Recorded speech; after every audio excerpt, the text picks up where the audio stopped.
So আজকে হচ্ছে 5th day and এখান থেকে আমি পিসি বাড়ি থেকে যাচ্ছি দিদি বাড়ি। তো দিদি বাড়িতে যাচ্ছি একটু ঘুরতে, দিদি বাড়ি দেখা আর দিদির বাড়ির নদীর এপার ওপার, কিন্তু এখান থেকে অনেকটা সোজা হেঁটে যেতে হবে। হেঁটে গিয়ে নদীর একটা ব্রিজ আছে, ওই ব্রিজটা দিয়ে পার হতে হবে। তুমি চাইলে রোড দিয়েও যেতে পারো, বাট এটা শর্টকাট। আর আমাদের নদীর সাইড দিয়ে ঘোরাটা ভালো হচ্ছে, তাই আর এখানে দিদি হাওয়া ছাড়তেছে। আর এদিক দিয়ে অনেকজন মিলে আছি, শর্টকাটে সবাই হেঁটে হেঁটে চলে যাওয়া যাবে। এদিক দিয়ে সবাই হেঁটে হেঁটে যাচ্ছি। পিসি বাড়ির থেকে বলতে গেলে সোজা একদম যেতে হবে, এই নদী দিয়ে দিয়ে দিয়ে সোজা। আর নদীর ও পাশটা দেখছো যে, ও পাশে যে একটু দূর দিকে দেখাচ্ছে, আমি জায়গাটা দেখা যাবে কিনা, যেহেতু ও পাশে যে আছে ওই পাশটা একদম সোজা গেলে ওই পাশটা যে আছে ওই পাশে দিয়ে রাস্তা আছে, বাট নদীটা পার হওয়ার আর একটা সামনে ব্রিজ ছিল, ওই ব্রিজ দিয়ে আমরা যাব না, আমরা এদিক দিয়ে হেঁটে এই ব্রিজটা দিয়ে যে এখন দিদিবাড়ি পার হচ্ছে এখান দিয়ে। বাট এই ব্রিজটা এসে দেখি ভয়ঙ্কর ব্রিজ, মানে জল বেশি একটা নাই, বাট এবার কোনো কোনো জায়গায় থাকে না নদীর মিডিলে কখন কোথায় কি হয় বলা যায় না। তো যাই হোক, আর আমরা পুচকো টুচকো সব নিয়ে এসেছিলাম, তার জন্য ভয়ে ভয়ে সবাই ধীরে ধীরে যাচ্ছি, যে ছোটো ছোটোগুলোকে পার করাচ্ছে। তো এখানে সবাই মিলে মজা করতে আসছি। তো তারপর মজা করে করে করে করে কোনো রকমের সবগুলা পার হচ্ছি। আর এই যে এইগুলাকে নিয়ে হচ্ছে ভয় ছিল বেসিক্যালি, পড়ে না যায়।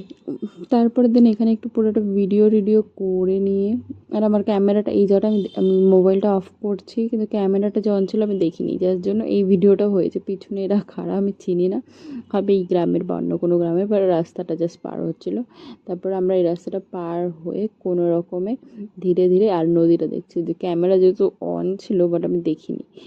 জলের স্রোত এখানে বোঝা যাচ্ছে না, বাট প্রচণ্ড স্রোত ছিল, হয়তো জলটা কম থাকলেও স্রোতটা ছিল প্রচুর। আর কোন জায়গায় পরে দিদি বাড়িতে এসে থেকে দিদি তারপর একটু রেস্ট টেস্ট করে দিদি এখানে পেঁপে মাখা করছে, একটু খাচ্ছে, যেহেতু গরম পড়েছিল দিনকা, তো গরমে একটু পেঁপে মাখা খেয়েছি, ভালোই লাগছিলো, হেভি টেস্টি, গাছের পেঁপে একদম, আর হচ্ছে সে মিষ্টি মিষ্টি ছিল। তো তারপরে খেয়ে দিয়ে আমরা চলে যাচ্ছি আবার এখান থেকে দিদি বাড়িতে, একদম দিদি বাড়ির থেকেও কাছে, খুবই কাছে। তো ব্যাগ ট্যাগ এখানে সব রেখে আমরা চলে যাচ্ছি আবার স্নানে। এই যে গামছা নিয়ে নিয়েছি, আর এই যে এতই রোদ পড়েছিল দিনকা, যে বাড়িতে তো স্নান করতেছি, কারণ নদীর জল ঠান্ডা থাকে বলে সবাই মিলেই যাচ্ছিলাম নদী। বাচ্চা কাচ্চাগুলোকে নিয়ে আজকে, তো এই যে গামছা দিয়ে কথা বলতে বলতে যাচ্ছি। আর এখানে জলে ডুব ডুব দিয়ে স্নান টান করে বাবা আমার যা মজা লাগছিল না, এখানে যতদিন এসেছি সব দিনে আমি নদীতেই স্নান করেছি, বাড়িতে একদিনও স্নান করিনি। তাই না, স্নান টান করেও আবার ভিডিও করি, স্নানের আগেও ভিডিও করি, স্নান করতে করতেও ভিডিও করি।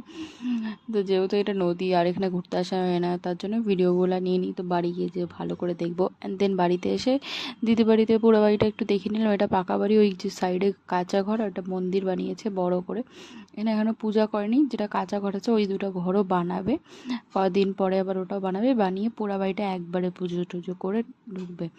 তো এইটা আমি এখানে এই ঘরটা দেখাচ্ছি, দিদিদের ঘরগুলো কত বড় বড়। আর এখানে বুনু, বুনু না ভাগ্নি বলছিল, কি করছো মাসি, কি করছো?